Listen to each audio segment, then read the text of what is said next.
Como pode ver, este é o livro ilustrado. Aqui é a bacia de cobre, por exemplo. Por favor, mostre o meu iPad. Já está conectado? Ok, muito obrigado. Vamos dizer que este é o tabernáculo e esta é a entrada aqui. Este é o santuário. Está dividido assim. Temos o lugar santo aqui e aqui temos o santo dos santos. A entrada está aqui, o altar dos sacrifícios está aqui e a entrada está no lado este. Foi assim que Deus ordenou.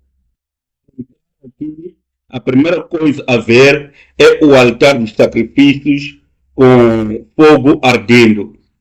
E já aprendemos que isso tipifica o sacrifício expiatório de Cristo na cruz.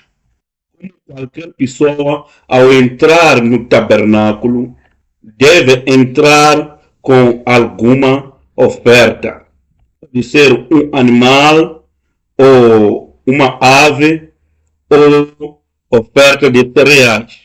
Se tiver condições, pode trazer um boi, um bode, um carneiro, uma ovelha ou um cordeiro.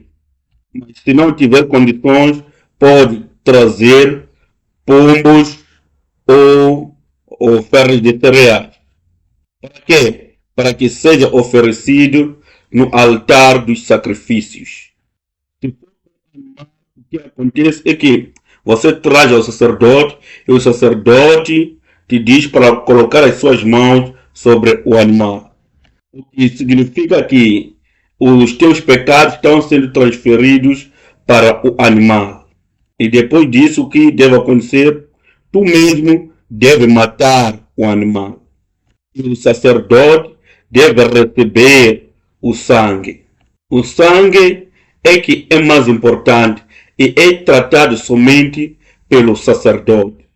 Você mata o animal, o sacerdote recebe o sangue e asperge sobre o altar. E depois ele remove a pele do animal. Ele tinha que fazer isso todos os dias de semana. E deveria cortar em 6 partes. Parte de cabeça, as 4 patas e o corpo. Cortava do meio e tirava todas as partes interiores. E daí colocava tudo no fogo. Quando você colocasse as mãos sobre o animal, você estava a dizer que os meus pecados estavam sendo transferidos sobre este animal. Basicamente, estava dizendo que este animal sou eu. Você mata e vê como o animal sofre em ser despedaçado. O que deveria ser você a sofrer, mas é o animal a morrer em seu lugar. Esta é a figura da morte expiatória do nosso Senhor Jesus Cristo. Ao penetrar o tabernáculo, cada lugar torna-se cada vez mais santo. Encontra o lugar santo, depois encontra o lugar santíssimo. Às vezes o Santo dos Santos é chamado de lugar santíssimo. A primeira coisa, se quer entrar no santuário, é que deve remover os seus pecados. Significa que deve confrontar o altar do sacrifício com alguma oferta. Não pode proceder no tabernáculo com os seus pecados. No altar de sacrifícios, os seus pecados são tratados. Isto aponta para a cruz do Senhor Jesus Cristo. Este é o primeiro passo. Entrada à presença de Deus. Deve saber que sem Jesus não tem como aproximar a presença de Deus. Sem o sangue de Cristo não temos como chegar à presença de Deus. Ou dizer que sem a cruz de Cristo não temos acesso à presença de Deus. A segunda coisa é o rótulo que estava ao redor da bacia da água que os sacerdotes usavam para lavar as mãos e os pés e se encontrava entre o altar de sacrifícios e a entrada do lugar santo. Isso significa, primeiro, a água significa o poder santificador e purificador de Deus, que é da sua palavra.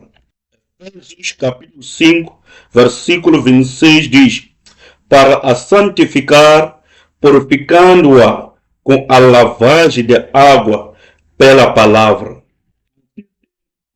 De Deus espiritualmente funciona como a água que nos purifica dia após dia.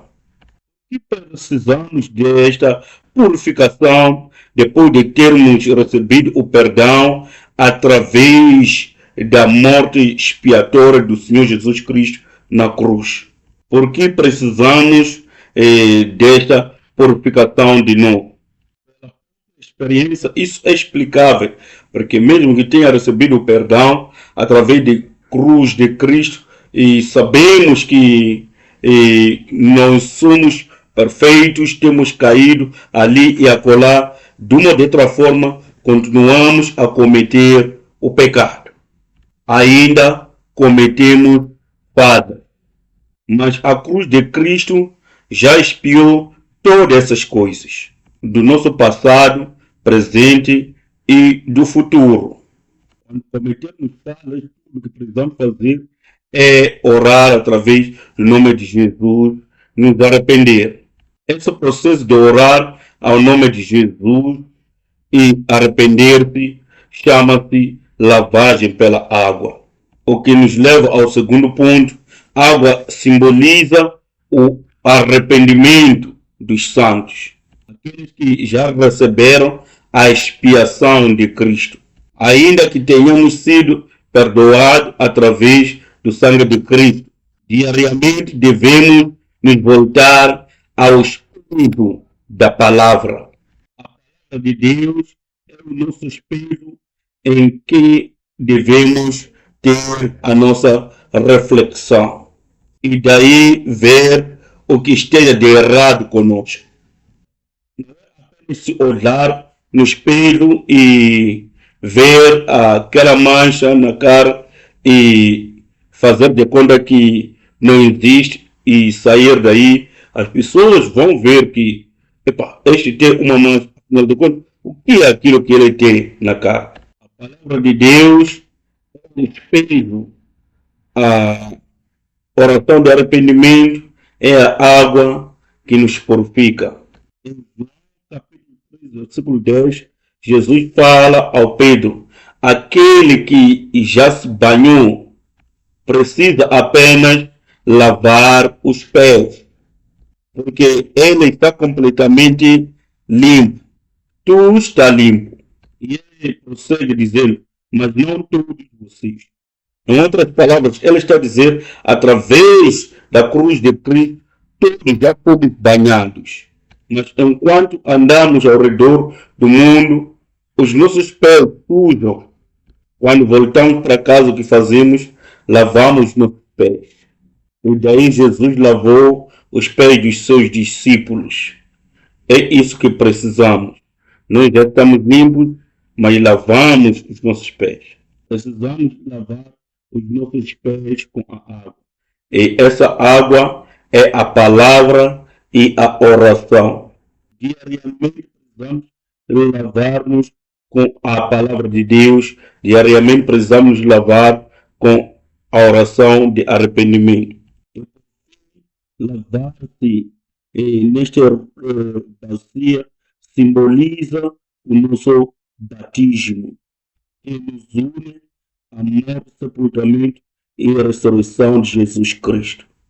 Como diz Romanos 6, versículo 3 a 4, ou não sabeis que todos quando fomos batizados em Jesus Cristo, fomos batizados na sua morte, de sorte que fomos sepultados com ele pelo batismo na morte, para que, como Cristo ressuscitou dos mortos pela glória do Pai, assim andemos nós também em novidade da vida.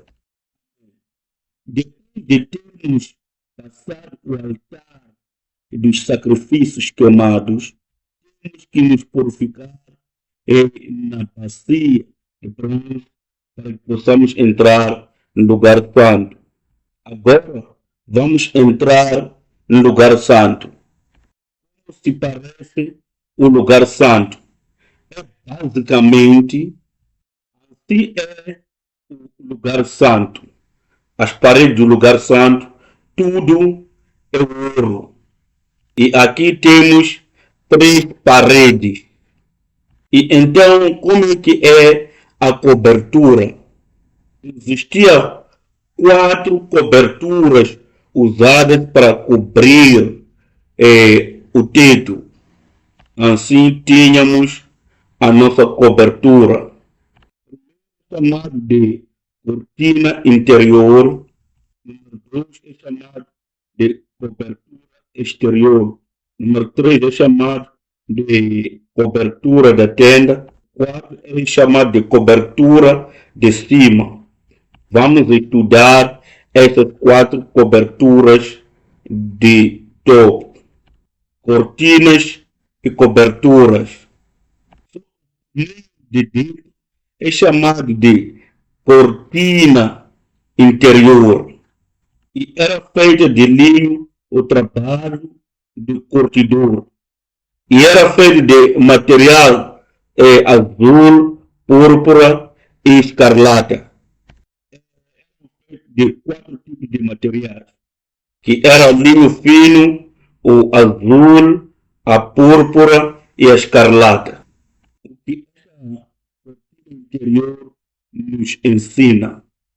Vamos voltar para os significados das cortinas e cobertura. Simbolizava o céu. Se você entrasse dentro do tabernáculo e olhasse para cima, tudo quando você via era apenas o azul. Era o que poderia ver ao olhar para cima estando dentro da tenda. E isto simbolizava os céus. Bordada nessa cortina é do querubim. É por isso que dissemos que simboliza o céu.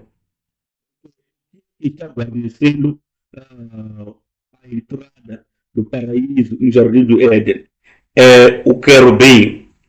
Se lemos Gênesis capítulo 3, versículo 23 e 24, quando Deus expulsa Adão e Eva do jardim do Éden, ele coloca o querubim para guarnecer a via para a árvore da vida.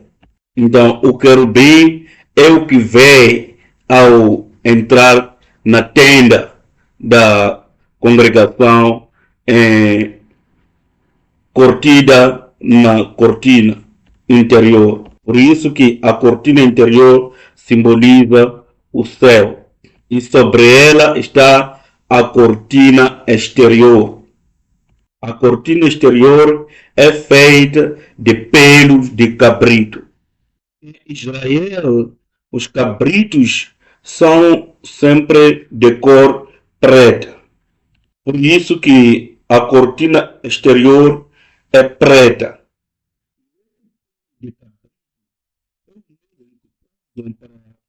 Para fazer vestidos de sacos. Quando é que aparece vestido de saco? Quando é que usa-se o vestido de saco na Bíblia? É quando estiver a lamentar ou a se arrepender, certo? Quando está lamentando a morte de um ente querido, quando está lamentando um desastre natural, usava o vestido de saco e sentava-se nas cinzas. Usava aquele saco de pelo de cabrito e sentava-se na tala de lixo de cinza e começava a pôr sobre si aquela poeira e aquelas cinzas. Para simbolizar essa grande agonia ou lamentação. Ou quando houvesse uma tragédia Esse vestido de saco que usava-se era preto, era feito de pelo de cabrito. Diz que esta cortina exterior é a mesma coisa. É feito de pelo de cabrito e parece-se com aquele vestido de saco. Se olhar para Mateus capítulo 11, versículo 21, usamos esse versículo para mostrar como eles faziam os vestidos de sacos e vestiam em forma de arrependimento. Então, esta cobertura simbolizava o arrependimento do povo.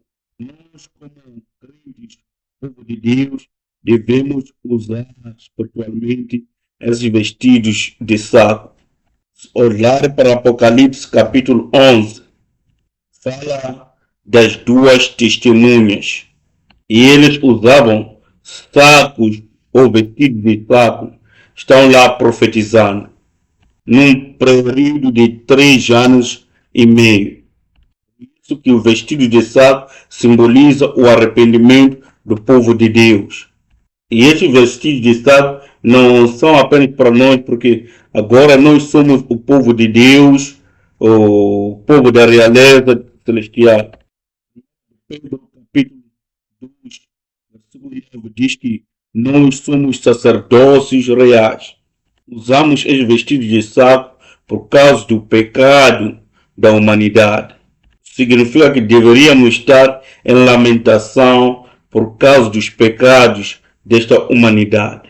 Olhar para a pecaminosidade da humanidade ao teu redor, deveria estar lamentando por causa disso. É isso que é vestido de saco.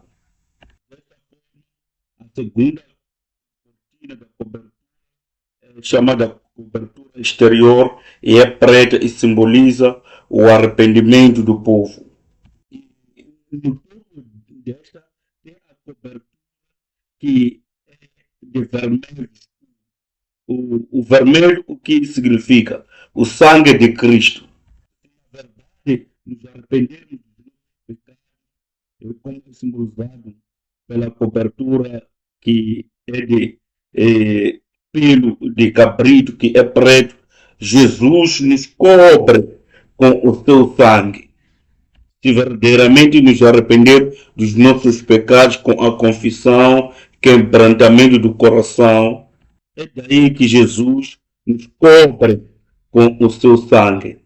Isaías 53, versículo 5, nós sabemos este versículo. Mas ele foi ferido pelas nossas transgressões e moído pelas nossas iniquidades.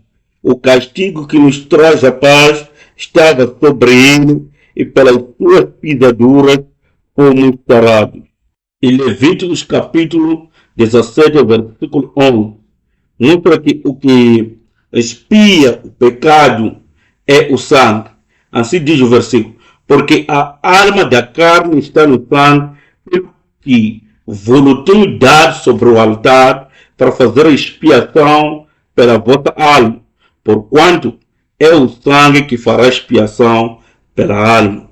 O sangue que pode fazer a expiação por nós, porque a vida de qualquer vivente está no sangue.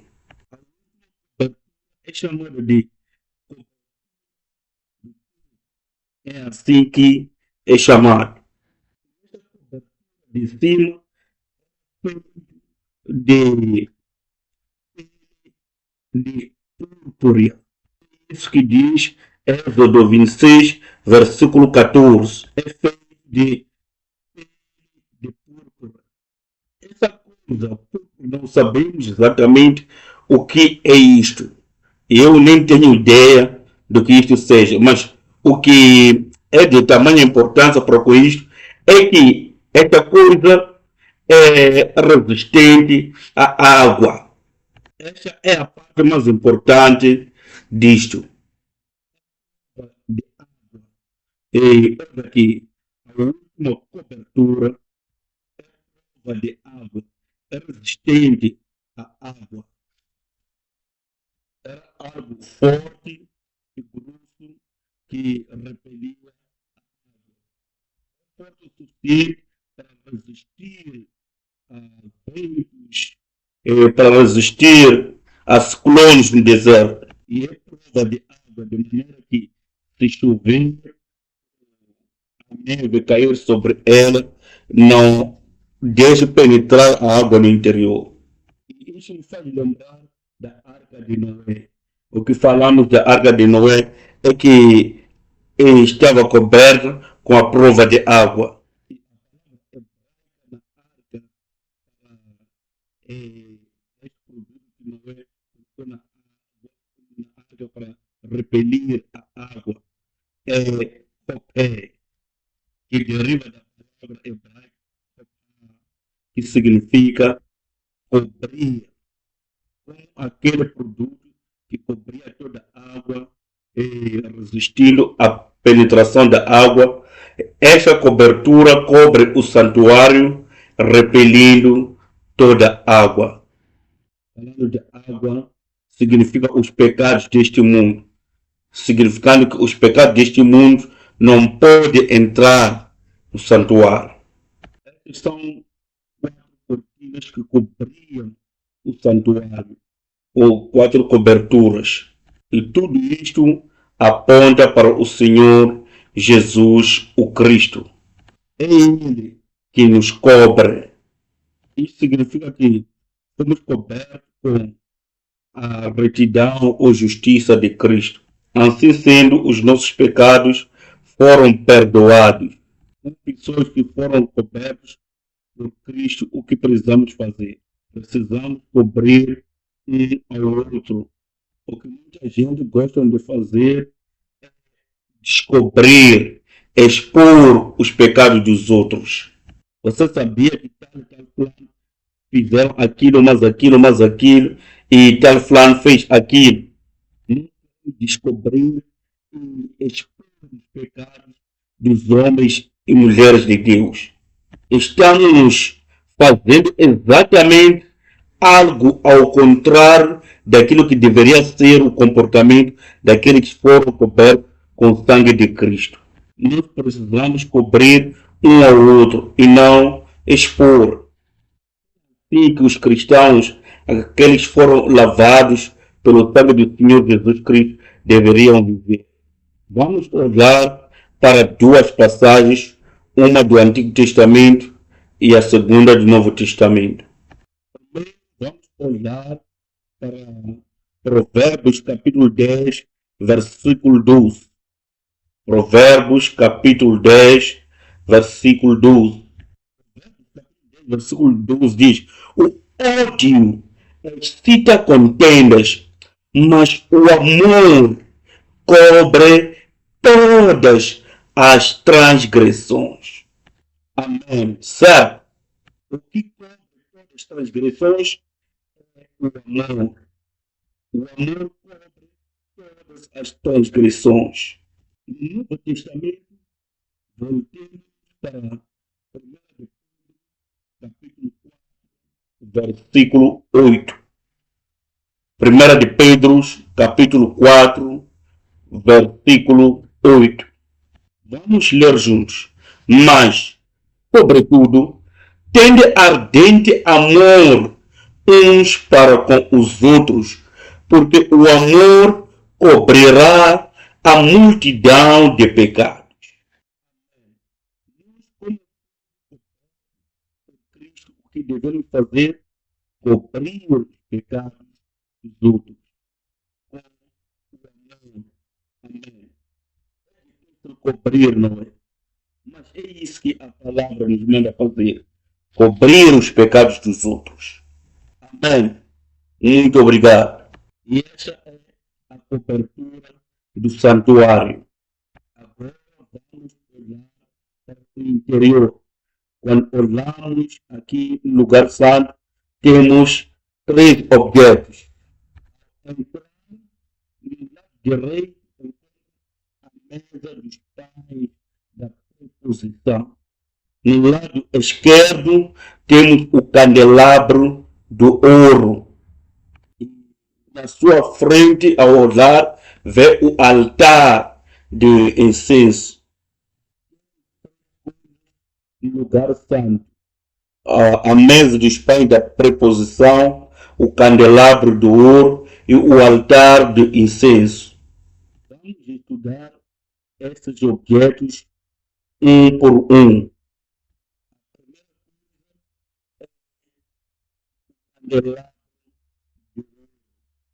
E nós sabemos como se parece o candelabro de ouro. Contém 7 lâmpadas. Tem um no meio e 3 de cada lado. Daí temos ao todo 7 lâmpadas. Tinha sido feito de ouro. As 7 lâmpadas simbolizam o Senhor Jesus Cristo, que é a luz do mundo. O número 7 fala da perfeição e significa que a luz de Cristo é perfeita. Assim como significa a responsabilidade entregue aos santos de se tornar a luz do mundo. Mateus 5,14 diz que vocês são a luz do mundo. Não se pode se esconder. Deixa com que a vossa luz ilumine através das vossas boas obras, de maneira que as pessoas possam ver e glorificar o vosso Pai que está nos céus. Permita-me explicar ainda mais isto. O que precisa colocar azeite puro. A tarefa sacerdotal tomar conta deste candelabro, acender de manhã e à noite.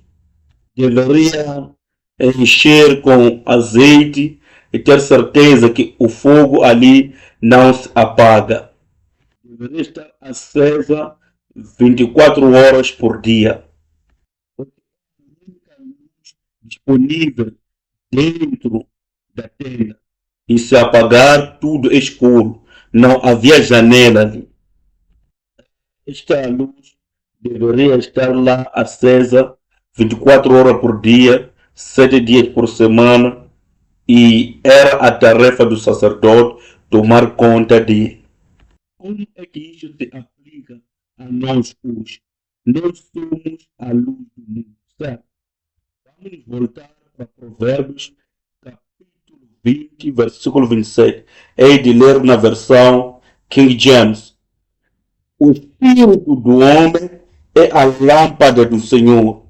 A inteligência e o discernimento humano revelam tudo o que se passa no corpo. E o que é a lâmpada de Deus? O espírito do homem é a lâmpada de Deus. O teu espírito é a lâmpada de Deus. O teu espírito. Se o pato não tem esse espírito, o seu gado, o seu cão não tem esse espírito. Apenas tu tens esse espírito. Apenas o ser humano tem o espírito. Apenas tu e a mim podemos ser lâmpada de Deus. Deixa eu explicar desta forma. Tem um vasilhame que reserva o azeite. Enquanto haver este azeite neste reservatório, haverá a iluminação. O Espírito humano é esta lâmpada. O Espírito de Deus é como este azeite. É o mesmo tipo de azeite que era usado para ungir os profetas, os sacerdotes e os reis. Ungir-se os reis, profetas e sacerdotes com este óleo, o que significava? Simbolizava a unção do Espírito, certo? Este azeite simbolizava o Espírito de Deus. Isso quer dizer que o nosso Espírito não pode iluminar e levar como a luz do mundo se estiver cheio com o azeite que é o Espírito de Deus. Se estiver vazio o reservatório, se não houver azeite, o que vai acontecer é que não haverá a luz. Dessa forma, esta lâmpada é inútil, porque ainda que esteja presente lá, permanece escuro. Então, o espírito humano é o vaso que pode receber o Espírito de Deus. Quando os dois forem juntadas, irão radiar a glória de Deus. E era a tarefa sacerdotal fazer com que estivesse cheio, estivesse pronto e ardesse com dignamente. Somos sacerdotes reais e esta é a nossa tarefa. Esta é a tua tarefa, assim como é minha também. Estamos a fazer aqui, enchendo-nos com o azeite de Deus, limpando-nos, fazendo com que estejamos prontos para brilhar com dignamente. É muito importante para nós tomar conta do nosso espírito para que possa brilhar com dignamente. O candelabro está lá, deve estar acesa e brilhar em frente do que? Frente da mesa de pães da preposição. Então, o candelabro brilha diretamente para a mesa dos pães da preposição. A mesa dos pães da preposição era de 2 cúbicos por 1 cúbico e era 1,5 de altura. Era arrumada em 2 filas, 6 por cada lado e 12 ao todo. O reverendo não imaginou isso. Está tudo escrito na Bíblia. E cada medida e forma de fazer este tipo de pão e a forma de usar, ele fez esses pães. E só poderia ficar assim, porque o pão era tão grande. Se olhar na internet, há de ver que coloca uns doces na mesa, mas é a imaginação do homem. A forma bíblica é os pães ficarem assim. O problema é as pessoas quererem ensinar coisas que eles não estão bem inteiradas. E estes pães eram trocados e substituídos com pães frescos cada sábado. Sábado de manhã, o sacerdote vinha com novos pães e trocava aquelas. Em cada dia do Senhor Pastor, devemos trazer pão fresco para o povo de Deus. Aqui simboliza a palavra de Jesus Cristo. Jesus diz que eu sou o pão da vida. E este deve ser o pão contínuo. Significa que nunca pode faltar, independentemente da escassez. Sempre deve estar lá. De Deus deve estar continuamente suprida nas nossas vidas. Os 12 pães simbolizam as 12 tribos de Israel. E nos termos do Novo Testamento, quem é o novo Israel? A igreja, certo?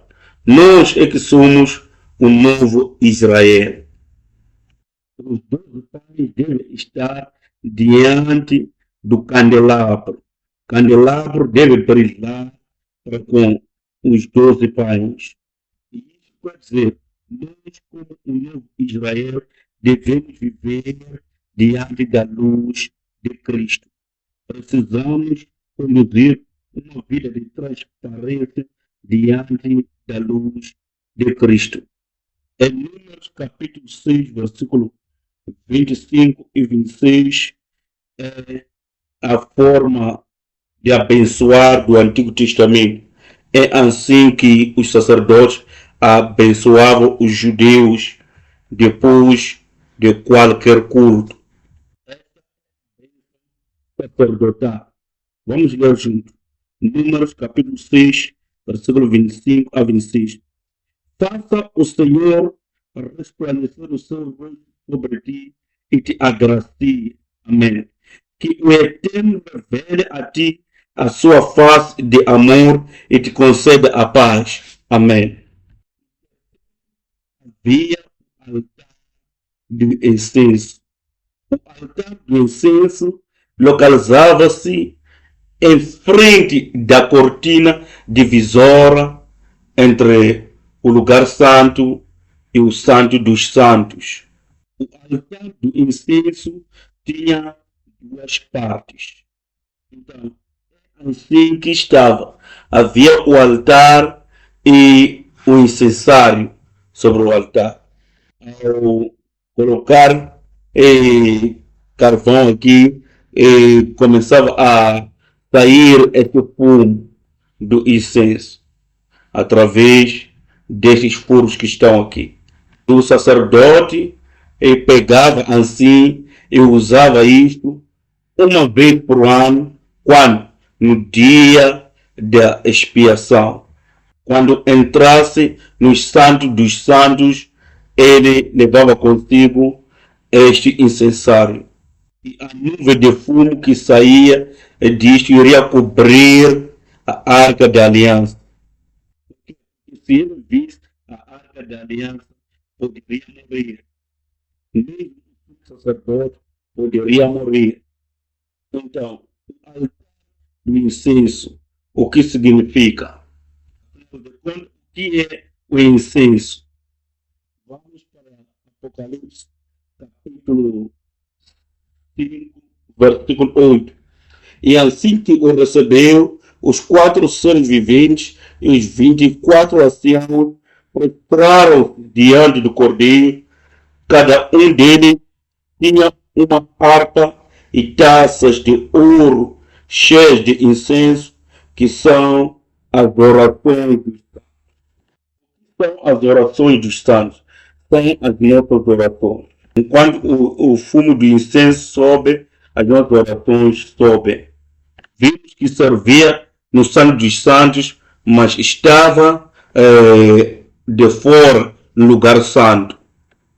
Vamos para Hebreus capítulo 9, versículo 3 e 4. Hebreus capítulo 9, versículo 3 e 4. Mas atrás do seguro véu havia a parte chamada Santo dos Santos, onde se posicionava o altar do ouro puro para o incenso e a Arca da Aliança, também toda revestida de ouro. Nessa arca estavam o vaso de ouro contendo o maná, a vara de Arão que floresceu e as tábuas da aliança. O que está de errado com esta passagem? Aqui é que diz que o altar do incenso está dentro dos santos, junto com a arca. Será que isto está certo?